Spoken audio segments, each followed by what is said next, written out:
આજે પણ તમે સિદ્ધપુરમાં વિધિ કરાવવા જાઓ ને, એટલે સિદ્ધપુરમાં તમે વિધિ કરાવો એની પહેલા બ્રાહ્મણો તમને ત્યાં હેમાદ્રી કરાવશે.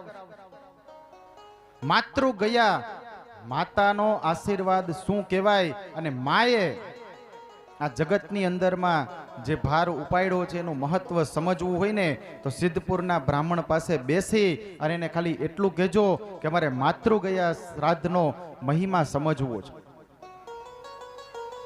ત્યારે એ તમને સમજાવશે કે એક માં જ એવી છે કે 9 માસ સુધી બાળકનો ભાર ઉપાડે છે. એટલે કીધું કે કદાચ બધાય દેવો ભેગા થાય તો પણ જનનની તોલે કોઈ આવતું નથી.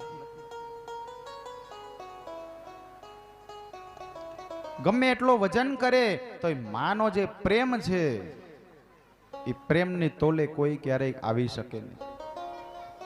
એટલે કીધું ને કે મીઠા મધુ ને મીઠા મેહુલા રે લોલ, એથી મીઠી તે મોરી માતરે જનનીની જોડ સખી નહીં જડે રે લોલ.